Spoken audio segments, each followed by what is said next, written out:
सईद बंधुओं के साथ में एक बड़ी जोरदार चीज थी, ये मुगल बादशाह जीते थे ना, कौन थे ये मुगल, इनको मुगल क्यों बोलते हैं, ये कहां से आए थे, मुगल कहां से आए थे? समरकंद कहां पड़ता है? समरकंद उज्बेकिस्तान कहां पे है? तो ये मुगल सारे के सारे कहां से आए थे? उज्बेकिस्तान। ये भारत के नहीं थे, ये सैयद बंधु भारतीय मुसलमान। भाई मुसलमान भारत में तो थे ही नहीं, भारत में जो भी मुसलमान है ये कन्वर्ट है। यहाँ हिंदू थे, यहाँ जैन थे या बौद्ध थे, जिन्होंने इस्लाम स्वीकार कर लिया वो मुसलमान हो गए। सैयद बंधु भारतीय मुसलमान है। ये बाहर से जो मुस्लिम आए थे, जो यहाँ पे रूल कर रहे थे, वो फिर भारतीय मुसलमानों को यूं अपने बराबर नहीं समझते। उन्हें लगता है ओरिजिनल मुसलमान तो हम है, तुम तो कल बने थे। पर सैयद बंधु हमारे वो है जिन्होंने बाहर वालों को जब जी में आया तब उठाया, जब जी में आया तब पटका। तो सेंट्रल एशिया वाला इलाका ना, इसको बोलते हैं तुरान। सेंट्रल एशिया वाला जो इलाका, यहाँ जो जनजाति थी वो कौन सी थी? इस इलाके को क्या बोलते हैं? तुरान। इसलिए यहाँ के लोग क्या कहलाए? तुरान। अच्छा, ये मुगल उज्बेकिस्तान से आए, तो इनके साथ में आसपास के कई लोग हो रहे हैं। तो मुगलों का यहाँ पे राज आ गया था। ये वो टाइम था जी, जिसके भुजाओं में जोर है वो कहीं जाके नौकरी कर लेगा। आज अपने क्या कहते हैं, जिसको ज्ञान हो जाएगा, जो पढ़ लिख लेगा, वो कहीं भी जाके कुछ ना कुछ तो कमा के खा ही लेगा। उस समय था जिसके तलवार में जोर है। तो एक आदमी ईरान से निकलता अपने 100 भाइयों को लेके, भाई बंधु आसपास के परिवार को लेके, और दिल्ली आया, और दिल्ली आके बादशाह का मैं नौकरी करना चाहता हूँ। बादशाह ने कहा इस युद्ध में जा। युद्ध में गए, जीत के, भले 10 भाई मर गए, 90 तो जीवते रहे। 10 अड़ोसी पड़ोसी जो भी लेके आया तो उसकी सेना के मर गए। अब वो बड़ा सेनापति। तो जिसके तलवार में जोर आता हो कहीं भी आगे नौकरी कर लेते। तो भारत में जब मुगल आ गए थे तो अलग अलग अरब से लोग आ गए, तुर्क आ गए, कुछ ईरान के लोग आ गए, कुछ अफगानिस्तान के लोग आ गए, अलग अलग लोग यहाँ पर आ गए थे। उनके बाद में अलग अलग ग्रुप बनते, ईरानियों का ग्रुप अलग, तुरानियों का ग्रुप अलग, अफगानियों का ग्रुप अलग, उज्बेकों का ग्रुप अलग। एक ग्रुप था तुरानियों का। किसका था? उन्होंने मोहम्मद शाह रंगीला को जाके कहा यार ये भारत के मुसलमान है सैयद बंधु, और ये तुम्हें कभी तो उठाते हैं और कभी बिठाते हैं। 4 बना दी, तुम चौथा है। फर्रुख शेर को इन्होंने मार दिया, रफीउद्दर्जात और रफीउद्दौला अपनी मौत मर गए, और बनाने वाले तो यही थे, और तेरे को ये इन्होंने बनाया। और ये कहते हैं उठ जा तो तू उड़ता है, तेरे कहते हैं बैठ जा तो तू बैठता है। थोड़ी तो शर्म कर रहे हैं। इन भारतीय मुसलमानों से डरता है। फिर मोहम्मद शाह रंगीला में थोड़ा जोश आया तो उसने क्या कह दिया कि तू तो हमें छोड़ दे, हम मार देंगे। इन तुरानी अमीरों ने फिर मार दिया था, सैयद बंधुओं को मार दिया। मोहम्मद शाह रंगीला को सैयद बंधु बनाते हैं। मोहम्मद शाह रंगीला पर अब प्रभाव किसका आ गया? तुरानियों का। इसका एक तो सीधा सीधा मतलब है कि मोहम्मद शाह रंगीला में खुद में लक्षण नहीं है, खुद तो कमजोर आदमी है, और जब खुद कमजोर हुआ तो बाहर वाले अटैक करेंगे। और 1739 में ईरान के राजा ने अटैक कर दिया। ईरान के राजा का नाम था नादिर शाह। अब वहां से रवाना हुआ भाई, है ना, नादिर शाह रवाना हुआ। तो दिल्ली में समाचार मिला कि उधर से आक्रमण करने के लिए कौन आ रहा है? नादिर शाह। पर मोहम्मद शाह रंगीला इतना बेलखना आदमी था, इसको बता दिया उधर से आ रहा है। इसने कहा अभी दिल्ली दूर है, अभी दिल्ली, हनूज दिल्ली दूरस्त। लोगों ने कहा साहब पाकिस्तान में आ गया, उसने कहा अभी दिल्ली दूर। अरे साहब पंजाब में आ गया, अभी दिल्ली दूर। अरे साहब हरियाणा आ गया, अब नजदीक है दिल्ली, हरियाणा क्रॉस करते क्या जाएगी? दिल्ली। तो फिर नादिर शाह अपनी सेना लेके आगे जाता है, एक जगह पड़ती है करनाल, और करनाल में युद्ध लड़ता है। और अब यूं आप अचानक सेना लेके जाओगे तो हारोगे। तो करनाल के युद्ध में नादिर शाह मोहम्मद शाह रंगीला क्या करता है? हरा देता है। मोहम्मद शाह रंगीला का एक मंत्री था, हैदराबाद का था, चिनखलीज खान। युद्ध होने के बाद वो गया और उसने जाके कहा कि हम तेरे को रुपए दे देंगे, तू वापस चला जा। उसने कोई 50 लाख रुपए में कितने समय बात कर ली, इतने रुपए दे देंगे, वापस चला जा। और नादिर शाह मान और गया। ये बापड़ा गरीब आदमी था, इसको 50 लाख ही बहुत बड़े लगे। इसने कहा ठीक है चला जाऊं। अब उसने चिनखलीज खान ने आके कहा मजा आ गया, 50 लाख में वापस जा रहा है। अब इसका मतलब कद किसका बढ़ गया? चिनखलीज खान का। कि चिनखलीज खान ने कितने रुपए में लौटा दिया? 50। तो एक मंत्री और था, उसका नाम था बुरहान उल मुल्क। क्या नाम था? उसको लगा कि यार ये यदि हो जाएगा फिर तो कोई मतलब ही नहीं निकलेगा। वो गया और उसने जाकर 50 लाख में मान गया, दिल्ली चल 20 करोड़ दिलवा देंगे। नादिर शाह दिल्ली आ गया। दिल्ली आगे पहले तो उसने उसको कहा, बुरहान उल मुल्क को कहा कि ले दे, उसके पास थे नहीं, तो वो तो फांसी खा गया। उसको लगा ये मारेगा तेरे को। अब नादिर शाह को लगा अब रुपए कहां से लें, तो उसने दिल्ली लूटी। एक एक घर से रुपए निकाले, लाल किले की ईंटें निकाल ली, दबाए हुए तो भी लिए जाएंगे। एक एक बंदे से रुपए लूटे। 6 महीने तक रहा था। क्या दिल्ली में कत्लेआम मचाया उसने। तो कहते हैं जब वो दिल्ली बैठा था ना लाल किले पे कब्जा करके, मोहम्मद शाह रंगीला को एक कमरा दे रखा कि चुपचाप बैठा रहा, इसमें दिल्ली हमारे कंट्रोल में आएगी। एक दिन उसके कुछ सैनिक दिल्ली में घूमने के लिए गए। दिल्ली की जनता बड़ी अग्रेसिव है। आप विराट कोहली को आप देखो मैच में ही लड़ लेते हैं, तो दिल्ली में है थोड़ा, दिल्ली में गाड़ी भिड़ जाएगी तो लोग रोड पे ही लड़ लेंगे, इस प्रकार की चीजें। क्योंकि बॉम्बे के रेट कहते हैं कि बॉम्बे यूं बड़ा शांत है, वहां पे कोई गाड़ी भिड़ी तो एक दूसरे को दोनों सॉरी बोल के निकल जाएंगे। कोई दिल्ली में नहीं भिड़ी, टच भी वेन थोड़ी सी हूं तो भी कोई नीचे आ जाएगा आपसे लड़ाई करने के लिए। तो दिल्ली की जनता बड़ी अग्रेसिव। दिल्ली की जनता को पता नहीं किसने ये समाचार दिया कि लाल किले में नादिर शाह को मोहम्मद शाह रंगीला ने मार दिया। और दिल्ली की जनता को लगा कि मोहम्मद शाह रंगीला ने नादिर शाह को मार दिया, मतलब ईरान के बादशाह को मार दिया। तो उनके सैनिक घूम रहे थे, दिल्ली की जनता पड़ी 2-4 सैनिकों को मार दिया। और बादशाह ने उसको मार दिया, अपने इनको मार देते हैं। ये बात पता चली नादिर शाह को कि बाहर दिल्ली में मेरे सैनिकों को मारा जा रहा है। नादिर शाह अपनी तलवार निकालता है बाहर, और तलवार बाहर निकाल के और घोषणा करता है कि दिल्ली में जितने लोग हैं सबको काट दिया जाए। क्या कत्लेआम मचाया उसके सैनिकों ने, लोगों को घरों से बाहर निकाल निकाल के गर्दनें उड़ाई गई थी सबकी। फाइनली लाल किले में जामा मस्जिद है, जामा मस्जिद के जो मौलवी साहब है वो यूं घुटनों के बल चलते हुए आए थे नादिर शाह के पास, और नादिर शाह को आगे कहा था कि नादिर शाह अब ये तेरी तलवार म्यान में, उसने कहा था जब तक तलवार बाहर रहेगी तब तक दिल्ली में कत्लेआम चलेगा, तो तलवार अंदर डाल दे, क्योंकि दिल्ली में जिंदा कोई बचा ही नहीं। या तो दिल्ली के लोग भाग गए हैं या दिल्ली के लोग मार दिए गए। यदि तू अल्लाह है, यदि तू भगवान है, तेरे में इतनी पावर है कि मुर्दे को जिंदा कर सकता है, तब तो जो मर गए उनको जिंदा कर करके वापस मार दे, वरना आप दिल्ली में कोई नहीं बचा है। तब उसने जाके अपना अंदर डाला वापस। इसलिए आज दिन तक कोई ऐसा कानून जिससे जनता को नुकसान पहुंचता हो उसको नादिर शाही कानून बोलते हैं। या तो नादिर शाह ने कानून निकाला था दिल्ली काट दी जाए, या आज कोई भी कानून आ जाए जिससे जनता को नुकसान पहुंचता हो, जनता को पीड़ा पहुंचती हो, तो उसको क्या बोला जाता है? नादिर शाही कानून। तो उसने दिल्ली को लूटी और दिल्ली में क्या मचाया था? कत्लेआम। तो कहते हैं नादिर शाह ना डेली दिल्ली का धन लूटता। एक डांसर थी दिल्ली में कोई नूरबाई, ये उसका डांस देखने जाता डेली। नूरबाई को बड़ा पसंद करने लग गया था। तो नूरबाई को डेली जाके बताता आज इतने लाख रुपए मिल गए, आज 2 लाख, आज 3 लाख, आज 5 लाख। नूरबाई एक दिन परेशान हो गई। नूरबाई ने कहा ओए ये तेरे 2 लाख 5 लाख चिंदी चोर जैसे बता के जाता है, इतने तो मेरे पास ही पड़े हैं। दिल्ली के बादशाह के पास केवल 2 लाख 4 लाख लूट के तू राजी हो रहा है। दिल्ली का बादशाह, उसके पास तो केवल एक हीरा है, उसकी कीमत इतनी है जितनी दुनिया के सारे पैसे नहीं हो। तो क्या बात करते इतने, अरे कि कोहिनूर है उसके पास। उसने कहा हमने लाल किले की एक एक ईंट निकाल दी, तो कोहिनूर है कहां? मिला नहीं। तो उसने कहा पगड़ी में, वो अपनी पगड़ी के अंदर डाल के रखता है। तो नादिर शाह उस दिन मोहम्मद शाह रंगीला के पास आया और उसने आगे मोहम्मद शाह रंगीला कहा कि हम दोनों धर्म भाई बनेंगे। धर्म भाई समझते हो कि हम दोनों आपस में भाई बनेंगे। और उस समय रिवाज था कि जब भाई बनते थे एक दूसरे की पगड़ी लेते, एक्सचेंज कर। इसका मतलब है भाई आप मेरे भाई हो, आपकी पगड़ी मेरे सिर है, इसका मतलब आपका मैं कभी अपमान होने नहीं दूंगा, आपकी पगड़ी झुकने नहीं दूंगा मैं। तो मोहम्मद शाह रंगीला ने कहा बिना पगड़ी के भी धर्म भाई बन जाए तो ठीक नहीं रहे। नहीं नहीं पगड़ी दे। मोहम्मद शाह रंगीला ने पगड़ी दी। पगड़ी के साथ क्या गया? नूरबाई के चक्कर में कोहिनूर चला गया अपना।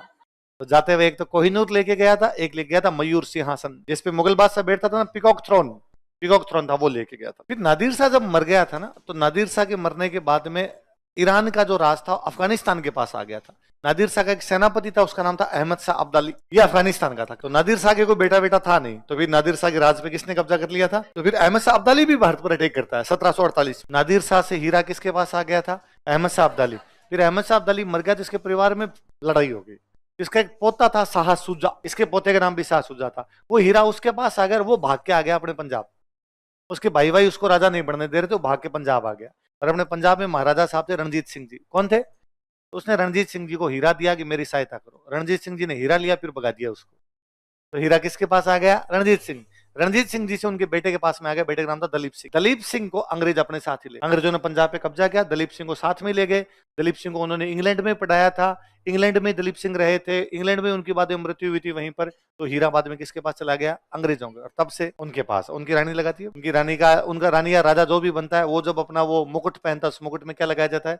कोहिनूर। अपने को वापस लेना है। अभी तक लिया नहीं, कमजोर है अभी, हम थोड़े शक्तिशाली होंगे तब लेंगे। अभी तो इंग्लैंड देगा नहीं अपने को। हाँ, ऋषि सुनक जब प्रधानमंत्री बना था ना, तब चांस था। वो इंडियन था, क्या पता धीरे से सरका देता इधर। हाँ धर्म भाई उसको धर्म भाई बना लिया हमने इंग्लैंड वालों को। मोदी जी कह मोदी जी एक बार जाकर दो भाई और बहना तुम सारे मेरे धर्म भाई हो, पगड़ी दो मेरे को तुम्हारी। अब राजा कमजोर है तो क्या बाकी लोग उसकी बात मानेंगे? दो चीजें, एक तो राजा कमजोर है, एक भारत के बाहर से हमले हो रहे हैं। होता क्या था, जैसे ये भारत है मान लो ना, मुगल बादशाह के पास में गुजरात है, गुजरात पर मुगल बादशाह का राजा। मुगल बादशाह खुद रहता है दिल्ली। मुगल बादशाह के पास में इधर मालवा है। मुगल बादशाह के पास में मान लो नीचे हैदराबाद है। मुगल बादशाह के पास में इधर यूपी में अवध है। मुगल बादशाह के पास में इधर बंगाल है। सब इलाकों में मुगल बादशाह कब्जा है। अब सब जगह कैसे संभालेगा मुगल बादशाह? एक बंदा यहाँ रहेगा, एक बंदा यहाँ रहेगा, एक बंदा ऐसे करेगा, सब जगह उसके बंदे रहेंगे। और ये क्या करेंगे? यहाँ से टैक्स लेके दिल्ली देंगे, यहाँ से टैक्स लेके दिल्ली, यही करेंगे। अब जब राजा ये कमजोर हुआ ना, तो इन लोगों को जो यहाँ टैक्स लेने के लिए बैठते, इनको लगा टैक्स क्यों दे, किस बात का, इसमें तो औकात है नहीं अपने से ले। वरना क्या होता, पहले भी मना कर दिया कर। जैसे पहले मान लो ये कर देता कि मैं नहीं दूंगा, तो यहाँ जो बैठा था वो कहता वहीं रुकना, मम्मी की सोगने हिलना मत वहां से, मैं आ रहा हूँ। वो जाके पीटता उसको, उससे ज्यादा टैक्स ले लिया करता। लेकिन अब इनको पता था कि इसमें इतनी औकात नहीं है आ सके, तो ये सब अलग हो। कब से कब है बताओ अहमद साहब? ये और बेलखना सा आदमी। एक तो डांसर थी, वो उदम मचाती थी, उसका नाम था उदम भाई। क्या नाम था? एक हिजड़ा था जावेद खान, वो जैसे कहता वैसा ये कर लिया करता। थोड़े टाइम में एक बंदा बड़ा पॉपुलर हुआ था, सफदरजंग। सफदरजंग अवध का नवाब था। इसको लगा कि यार दिल्ली यूं तो हिल जाएगी, दिल्ली कंट्रोल करना जरूरी है, तो ये इसका वजीर बन गया। तो सफदरजंग जब तक रहा था थोड़ी कंट्रोल में स्थितियां फिर भी रही। दिल्ली का जो सबसे अच्छा गवर्नमेंट, दिल्ली का जो पुराना गवर्नमेंट हॉस्पिटल है ना, उसका नाम ही सफदरजंग हॉस्पिटल है। दिल्ली में सफदरजंग का मकबरा बड़ा फेमस है, सफदरजंग रोड है दिल्ली के अंदर, वो सारी इसी सफदरजंग के नाम पर है। तो बड़ा पॉपुलर आदमी हुआ था। फिर ये हट गया, ये हट गया, फिर दूसरे ज्यादा हो गए। फिर एक बंदा था, उसका नाम था इमादुल मुल्क। उसने एक दिन इसको पकड़ के अंधा कर दिया, फिर मार दिया अहमद शाह को। अगला कौन है फिर? आलमगीर सेकंड। इमादुल मुल्क ने बनाया, फिर इमादुल मुल्क ने मार दिया। तो आप देख लो बादशाहों की औकात देख लो। मंत्री सारे के सारे पावरफुल हो रखे हैं, जिसकी पावर में आता है वो अपने आदमी को बनाता है और उसको बिठाता है। अगला लिखो शाह आलम सेकंड। इसके साथ और बुरा हुआ, ये कभी दिल्ली गया ही नहीं। इसको घर वालों ने दिल्ली, वहां जो बाकी लोग थे उन्होंने दिल्ली घुसना ही नहीं दिया। तो ये बेचारा इधर उधर भटक रहा था। जब ये इधर उधर भटक रहा था तब बंगाल में एक नवाब था, उसका नाम था मीर कासिम। क्या नाम था? हम आगे पढ़ेंगे मीर कासिम को। मीर कासिम की अंग्रेजों के साथ नहीं बनती, तो मीर कासिम बंगाल से भाग गया। तो मीर कासिम को लगा बदला लेना अंग्रेजों से, तो मीर कासिम इसके पास आया। किसके? सालम। सालम सेकंड इधर यूपी में भटक रहा है बेचारा। उसने कहा यार तू दिल्ली का मुगल बादशाह है, तू मेरा साथ दे, और यदि अंग्रेजों को अपने हरा देंगे तो मैं तेरे को कहां बिठा दूंगा? दिल्ली। पर एक अवध के नवाब को अपने साथ मिला लिया। अवध के नवाब का नाम था सुजाउद्दौला। क्या नाम था? तीन लोग मिल गए। कौन कौन? मीर कासिम, सालम सेकंड और सुजाउद्दौला। अंग्रेजों से लड़े। इनके पास, तीनों के पास फौज थी 1 लाख, अंग्रेजों के पास थे 7,000। इनको भगा भगा के मारा 7,000 में, है ना। बक्सर का युद्ध। युद्ध शुरू होता है, युद्ध शुरू होते सबसे पहले सालम सेकंड अंग्रेजों के पास जाता है कि सॉरी गलती हो गई, गलती से चला गया था, अंग्रेजों का मुर्गा बन जाए। मीर कासिम भाग ही गया। मीर कासिम को लगा पकड़ लिए गए तो मारे जाएंगे अपने। सुजाउद्दौला के साथ बाद में अंग्रेज संधीन करते हैं। अब जब लास्ट में अंग्रेजों ने युद्ध खत्म, अंग्रेजों ने पूछा कि तू उधर गया ही क्यों था? तो उसने कहा मीर कासिम ने मेरे कहा था कि मैं तेरे को दिल्ली ले जाऊंगा और मैं तेरे रहने खाने पीने का जुगाड़ कर दूंगा। तो अंग्रेजों ने कहा तेरे पास रहने खाने कुछ नहीं। उसने कहा कुछ ही नहीं है, मैं तो भटकता घूम रहा हूँ। तो अंग्रेजों ने कहा रहने खाने पीने का जुगाड़ हम करेंगे, पर दिल्ली नहीं रहना पड़ेगा, तो तू रहेगा इलाहाबाद। अच्छा, जब इसको इलाहाबाद भेजा था ना, तब मराठे थोड़े कमजोर थे। थोड़े दिनों में मराठे शक्तिशाली हुए। तो मराठों के एक सेनापति है, उनका नाम है महादजी सिंधिया। महादजी सिंधिया इसके पास गए, इलाहाबाद गए, और महादजी सिंधिया ने इसको जाकर, मुगल बादशाह है तू, क्या ये इलाहाबाद में बैठा हुआ है, दिल्ली चल। तो उसने कहा दिल्ली जाऊंगा तो अंग्रेज पेंशन बंद कर देंगे। तो महाजी सिंधिया ने कहा मैं दे दूंगा, मराठे है महाजी सिंधिया, हम दे देंगे, तू दिल्ली चल। तो महाजी सिंधिया इसको कहां लेके गए? तो बापड़ा दिल्ली चला गया। अब अंग्रेजों और मराठों के बीच में, महाजी सिंधिया कौन है? मराठे। अंग्रेजों और मराठों के बीच में लड़ाई हो गई, मराठे फिर हार गए, अंग्रेज चले गए दिल्ली। तो इसने कहा सॉरी। 1803 में अंग्रेज दिल्ली पर कब्जा करते हैं। फिर इसको पेंशन कौन देते हैं? अंग्रेज। मतलब पहले पेंशन लेता था अंग्रेजों की, फिर ली थी मराठों की, फिर किसकी ले ली थी? काहे के मुगल बादशाह? किस बात के मुगल बादशाह? बापड़े यूं इधर उधर घूम रहे हैं। वो जो अंग्रेज था ना जिसने दिल्ली पर कब्जा किया था, वो था डेविड डॉक्टर लोनी। मंत्रियों में कैसे लड़ाई चल रही है? जिस मंत्री की जी में आती है तो कुछ बाकी मंत्री पावरफुल हो रखे, उन्होंने भगा दिया, भाग गया, दिल्ली खाली ही पड़ी है। सालम सेकंड इधर उधर भागता हुआ घूम रहा है, इसको तो कोई बादशाह भी नहीं मानता। अंग्रेजों ने पेंशन दी, तब लोगों ने कहा अच्छा तू बादशाह है क्या? तो दिल्ली नहीं जा पाया। फिर महाजी सिंधिया ने कहा तू बादशाह है तो कहाँ? चल दिल्ली। तो दिल्ली गया। तो अंग्रेज मराठों के पीछे पीछे दिल्ली चले गए। तो अंग्रेजों ने कहां पर कब्जा कर लिया? दिल्ली। तो दिल्ली पर कब्जा करने वाला अंग्रेज कौन था? David doctor Loni. कौन था? बड़ा मस्त आदमी था, ये दिल्ली रहता था। तो जब दिल्ली पे कब्जा किया तो सालम बड़ा राजी हुआ, और सालम ने अंग्रेजों का स्वागत है तुम्हारा, और तुम आ गई, ठीक है, मैं मराठों की तरफ नहीं हूं, मैं अभी तुम्हारी तरफ हूं, तुम मेरे को पेंशन दे दो। और इसने डेविड डॉक्टर लोनी को उपाधि दी थी नसीर। नसीर का मतलब होता रक्षक। तूने मेरी रक्षा की है, तूने दिल्ली की रक्षा की, इसलिए तू क्या है? नसीर। ये बड़ा मस्त आदमी था। इसने 14 शादियां की थी, डेविड डॉक्टर लोनी 14 शादियां की थी, 14 इंडियन। और इसके दिल्ली में वैसे फोटो है इसके, ये बीच में बैठा है, 7 इधर बैठी है, 7 इधर बैठी है, और हुक्का पी रहा है, और हुक्के की जो वो पाइप है वो लंबी है, खुद खींचता है, फिर थोड़ा सुट्टा मार, सारी लुगाइयां और सुट्टा मार रही है। और दिल्ली में घूमने जाता था तो 15 हाथी मंगवाते, बीच वाले भी खुद बैठता, 7 हाथी इधर 7 हाथी इधर, पूरा फील लिया करता था। कोरोना के अंदर दिल्ली में एक मस्जिद गिर गई, मस्जिद बनी हुई थी पुरानी, वो गिर गई। तो लोगों ने कहा अरे मस्जिद गिर गया, बहुत पुरानी मस्जिद थी, बहुत पुरानी मस्जिद थी, बारिश आई तो गिर गई। बहुत पुरानी कब की? 200-300 साल पुरानी मस्जिद। अरे 200 साल पहले किसने बनवाई थी? तो पता चला डेविड डॉक्टर लोनी की वाइफ बना के गई थी। तो डेविड डॉक्टर लोनी कोरोना में वापस आया चर्चाओं में, अरे इसकी कोई वाइफ थी, उसने यहाँ मस्जिद बनवाई थी, वो मस्जिद अब गिर गई। यही बंदा बाद में मराठों को हरा के अजमेर पे कब्जा करता है। इसने मराठों को 2 जगह रहा है, पहले कहां पे रहा है? दिल्ली, बाद में कहां पे रहता है? इसने अजमेर पे कब्जा किया। अजमेर पे कब्जा करने के बाद लगा कि अजमेर की रक्षा के लिए सेना रखनी पड़ेगी, तो अजमेर की रक्षा के लिए इसने सेना रखी। इसकी उपाधि क्या थी? नसीर। इसलिए इसने शहर बचाया नसीराबाद। नसीराबाद का नाम डेविड डॉक्टर लोनी के नाम, किसके नाम पे है? नसीर ने आबाद किया, आबाद मतलब बसाना, नसीर ने आबाद किया, इसलिए शहर का नाम क्या है? तो आप कभी नसीराबाद के अंदर से निकलो तब किसको याद करोगे? डेविड डॉक्टर लो नहीं। अगला राजा लिखो, अकबर। अब मुगल बादशाह को पेंशन कौन देते हैं? अंग्रेज। कौन देते हैं? अंग्रेज। अब आप देखो फर्रुख शेर के टाइम में अंग्रेजों ने मुगल बादशाह कहा था कि हमें बॉम्बे टकसाल के सिक्कों को मान्यता, हमारे बॉम्बे में जो सिक्के हैं वो भारत के अंदर चल सकते। मान्यता कौन दे रहे हैं? मुगल बादशाह। मुगल बादशाह अंग्रेजों का रहा है तुम्हारे सिक्के भी चल सकते हैं। कब की बात है? 1717। कब की बात है? 17। अब 1806 में, 90 साल का टाइम ही नहीं बीता है, अंग्रेजों ने इस अकबर सेकंड को कहा कि भारत में तुम्हारे नाम लिखे हुए सिक्के नहीं चलेंगे। भारत में मुगलों का कोई भी सिक्का चलेगा, भारत में सारे सिक्के किसके चलेंगे? वो मुगल बादशाह जो कभी अंग्रेजों को कह रहे थे कि बॉम्बे बॉम्बे वाले सिक्के चल सकते हैं, उन मुगल बादशाहों को अंग्रेज कह रहे हैं अब तुम्हारे नाम के सिक्के चलेंगे। ये अपने आप बताता है कि मुगल बादशाह क्या होते जा रहे हैं। फिर अंग्रेजों ने इसकी पेंशन बंद कर दी। सालम सेकंड को पेंशन मिलती थी, अंग्रेजों का किस बात की पेंशन बंद कर दी? फिर इसने बंगाल से एक आदमी को बुलाया, उस आदमी का नाम था राम मोहन रॉय। उसका मेरी पेंशन शुरू करवा, मैं तेरे को राजा की उपाधि देता हूँ। क्या उपाधि देता हूँ? इसलिए आजकल उस आदमी को आप बोलते हो राजा राम मोहन रॉय। तो उस राजा जो लगा उसके, वो राजा की उपाधि किसने दी थी? और राजा राम मोहन राय लंदन गए, इसकी पेंशन शुरू करवाई थी। खुद तो राजा है नहीं, लोगों को राजा की उपाधि बांट रहा है। तो ऐसा ही है, मैं तुम्हें कहता हूँ मैं तुम सबको एक एक हेलीकॉप्टर गिफ्ट करूंगा। हाँ सर, खुद तो है ही नहीं। लास्ट कौन है? बहादुर शाह सेकंड। भला आदमी था बेचारा, बोला बड़ा एकदम। अंग्रेज पेंशन दिया करते थे और बैठा बैठा कविताएं लिखता था, और कविताओं में खुद का नाम लिख लिया था जफर। और ये जितने भी अपने कवि होते हैं ना, ये अलग अलग नामों से लिखते हैं। अभी देखो आपने गालिब बोला, क्या नाम था गालिब का? गालिब का नाम गालिब था सर। तूने गालिब की शायरी सुनाई, तू बताएगा नाम। असदुल्ला खान। अब आपको कहते असदुल्ला खान कौन है तो आपको भगवान जाने कौन है सर। मैं कहता हूँ गालिब तो आप जानते हो। ऐसे सूर्यकांत त्रिपाठी। और मेरे को सबसे ज्यादा नाम तो जोरदार उनका लगता है, सचिदानंद हीरानंद वात्स्यायन। कविताएं पूरी जिंदगी किस नाम से लिखी? क्या होता है आज्ञा का मतलब? जिसके बारे में ज्ञान नहीं किया जा सके, है ना। अज्ञात तो जो एकदम ही उस कैटेगरी के अंदर ही चला गया, जिसका पता ही ना हो, जिसके बारे में ज्ञान नहीं हो हमें, उसको क्या बोलते हैं? प्रेमचंद जी का नाम सुना? मुंशी प्रेमचंद। प्रेमचंद जी एक मैगजीन निकालते थे, उस मैगजीन का नाम था हंस।